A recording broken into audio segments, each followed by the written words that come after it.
El propósito de la lección de esta semana es confirmar la idea de que la única manera de ser justificados y disfrutar de la salvación es por la obra maravillosa hecha en nuestro favor en la cruz del Calvario por el Señor Jesús. Nota lo que dice el último versículo del capítulo 4 que estudiamos la semana pasada.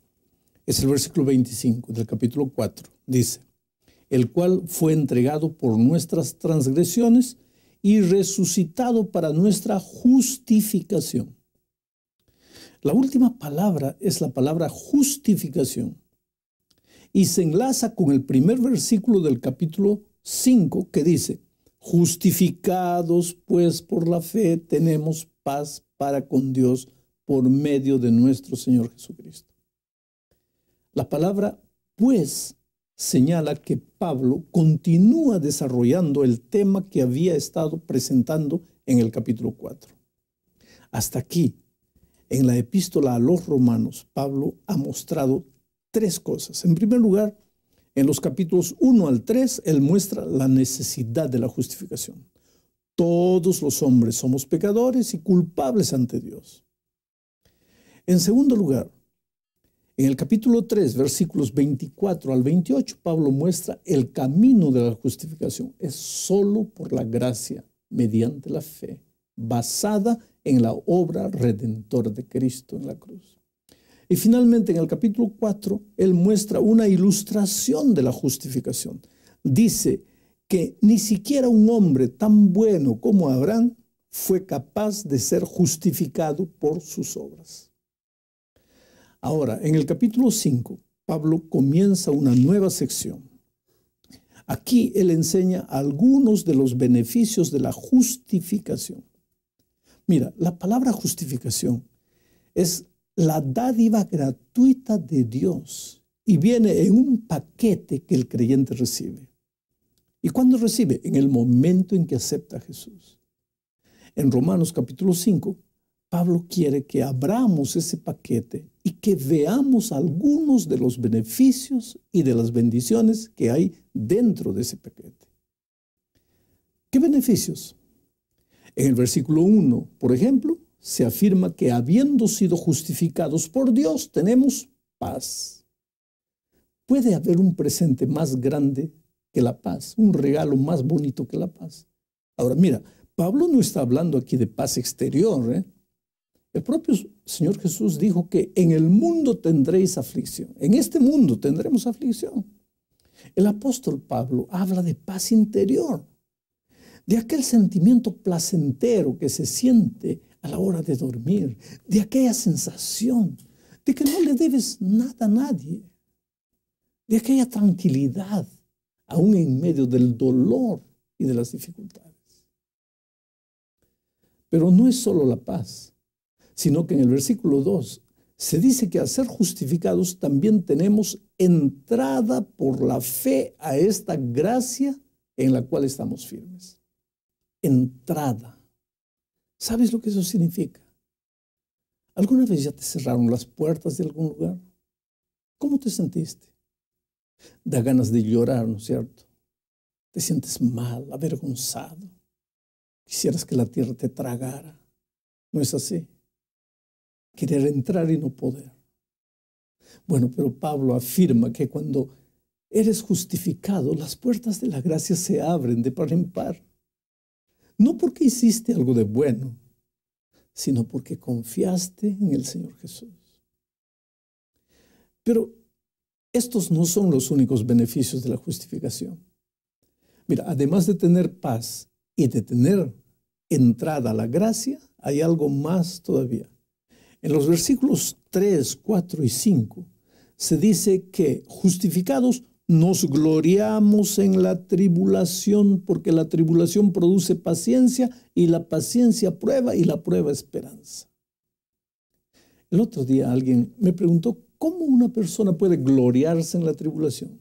Eso es locura, me dijo. Bueno, es locura para quien no conoce a Jesús. Pero si crees que fuiste justificado por Dios, entonces el dolor no te va a destruir. Por el contrario, será un instrumento de crecimiento en tus manos. El secreto está en la expresión justificados por Cristo. Porque si crees esto, significa que crees que aunque has pecado, si confías en Jesús y vas a Él, Dios te ve a ti como si nunca hubieses pecado y ve a Jesús como si hubiese cometido tus pecados. O sea, por la fe, tus pecados fueron transferidos a Él y la muerte que merecías, Él la murió. ¿Para qué? Para darte la vida que Él merecía. Y eso te proporciona paz, aún en medio de las aflicciones. Pero a veces yo encuentro gente que cuando le pasa algo de malo, piensa, Dios me está castigando. ¿Por qué eso? Porque no has entendido que aunque por tus pecados mereces el dolor, si confías en Cristo ya fuiste perdonado. Y el dolor no está viniendo por causa de tus pecados, está viniendo porque vives en un mundo de dolor. La segunda parte de la lección considera los versículos 6 al 11 del capítulo 5 de Romanos. La idea principal es la siguiente. El pecado trajo separación entre Dios y el ser humano. Por una simple razón. Dios es amor. El amor construye, pero el pecado destruye. Por lo tanto, la ira de Dios se desata sobre el pecado, porque el pecado destruye lo que Dios más ama, que son sus hijos. La ira divina tiene como propósito la destrucción completa y final del pecado. ¿Y cuándo? Por ocasión de la segunda venida de Cristo. Ahí el pecado será destruido para siempre. No quedará ni raíz ni rama. Pero es necesario entender que la ira divina no caerá sobre el ser humano, sino sobre el pecado. Ahora, los únicos seres humanos que serán destruidos junto con el pecado serán aquellos que se agarraron al pecado y no quisieron soltarlo. ¿Por qué? Porque amaron más al pecado y no a Dios. Escogieron la muerte y no la vida. Por eso el versículo 8 dice, pero Dios muestra su amor para con nosotros, en que siendo aún pecadores, Cristo murió por nosotros. ¿Te das cuenta? Dios ama al pecador. No lo destruyó, sino que murió por él. Pero rechaza el pecado. No lo puede soportar y finalmente lo va a destruir. Y ese día el pecador que no se arrepintió ni buscó al Señor será destruido por decisión propia. Eso es lo que dice el versículo 10. Mira, porque si siendo enemigos fuimos reconciliados con Dios por la muerte de su Hijo, mucho más estando reconciliados seremos salvos por su ira. Salvos de su ira, de la ira de Dios sobre el pecado. Seremos salvos. ¿Por qué? Porque fuimos reconciliados. Ya no estamos más separados de Dios. ¿Y por qué no? Porque Él nos buscó, nos alcanzó y nos justificó. ¿Y qué hicimos nosotros? Nada. Solo aceptamos por la fe. Dios lo hizo todo. Entramos ahora a considerar el asunto de la entrada de la muerte y la solución divina para el problema de la muerte. Esta es la tercera, la cuarta y la quinta parte de la lección. El versículo 12 dice lo siguiente. Por tanto, como el pecado entró en el mundo por un hombre y por el pecado la muerte, así la muerte pasó a todos los hombres por cuanto todos pecaron. Bueno, ya aprendimos en los capítulos 1 al 3 acerca de la condenación del hombre. Todos pecamos. El pecado entró al mundo por Adán. Y siempre que aparece el pecado, trae consigo a su amiga íntima, la muerte. Mira, el pecado y la muerte son una pareja. Siempre andan juntos. El pecado da a luz a la muerte. Y todos pecamos. Algunos no entienden esto. ¿Cómo puede ser? Bueno, déjame hacerte una ilustración. Piensa en un gran incendio forestal. Tomas un pequeño fósforo, lo enciendes y lo lanzas a la tierra. Y como resultado de ese pequeño acto, todo el bosque es incendiado, porque cayó un fósforo. Todos los árboles pueden caer también. Bueno, del mismo modo, por un pequeño acto, pequeño entre comillas, por un pequeño acto de desobediencia de Adán, todo el bosque de la humanidad cayó y se arruinó. Adán encendió el fósforo y cada uno de nosotros se ha quemado. Es asombroso lo que causó un solo hombre. Las palabras a todos los hombres en la mitad de Romanos 5:12 están enfatizadas en el griego. La muerte pasó ¿a quién? A todos los hombres. ¿Por qué pasó la muerte a todos los hombres? ¿Por qué fue infectada toda la humanidad con esta horrible enfermedad del pecado y la muerte? ¿Por qué todos los hombres? ¿Por qué no solo Adán?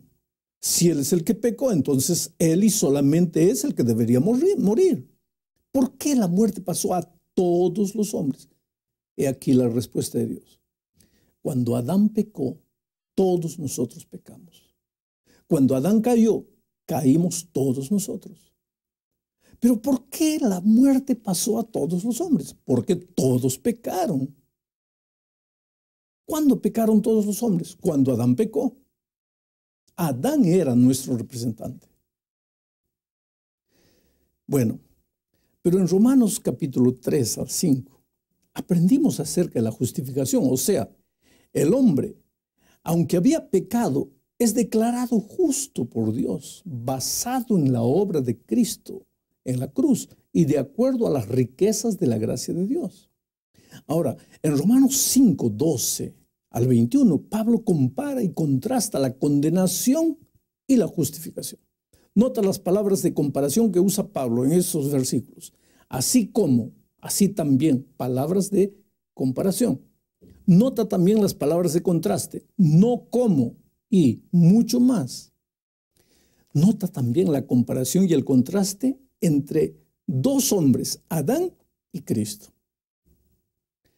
Percibe las dos acciones, la acción de desobediencia de Adán al comer el fruto prohibido y la acción de obediencia de Cristo al morir en la cruz. Ahora nota los dos resultados. Por lo que hizo Adán, muerte, juicio y condenación. Por lo que hizo Cristo, vida, justicia y gracia. Date cuenta que Adán y Cristo son hombres representativos. Ellos actuaron representando al ser humano, en lugar del ser humano. Adán pecó en nosotros y Cristo murió en nosotros.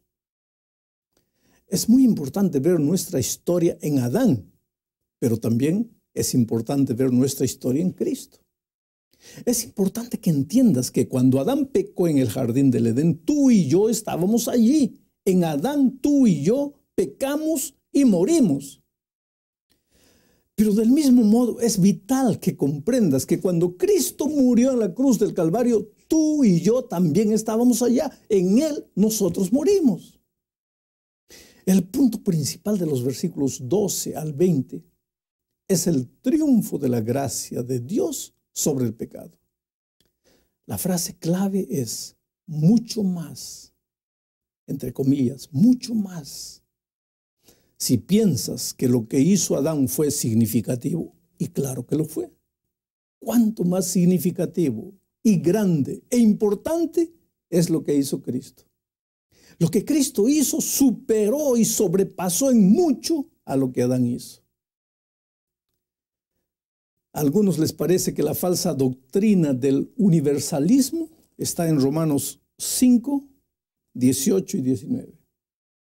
Mira, el universalismo enseña que finalmente todos los hombres serán salvos. Pero eso no es cierto. Y sería contrario al mensaje de todo el libro de Romanos, que dice que nadie será salvo sin fe. La clave en esta sección es Romanos 5, 17, que dice: si por la transgresión de uno solo reinó la muerte, mucho más reinarán en vida por uno solo, Jesucristo, los que reciben la abundancia de la gracia y del don de la justicia. La palabra clave aquí es recibir. Lo que Adán hizo por la humanidad se hereda por nacimiento, pero lo que Cristo hizo por la humanidad tiene que ser recibido personalmente y tiene que ser apropiado por fe. El peor de los criminales puede pasar a ser una nueva criatura y ser considerado como si nunca hubiese hecho nada de malo. pero desde el momento que acepte a Jesús como su sustituto. Es por eso, querido, que no puedes, escuche bien, no puedes ni debes vivir atormentado por el peso de tu vida pasada. Si crees en Jesús, hoy puedes ser un nuevo ser humano. Pero por lo que más quieras, no trates de luchar solo. No intentes resolver tus problemas solo, no puedes. No prometas nada confiando en tus fuerzas. Tu voluntad no vale nada. Tus promesas humanas valen poco. Confía en Jesús. Deposita en Él todas tus culpas y tus ansiedades. Y después, prepárate para recibir la paz que Él te promete. Que Dios te bendiga.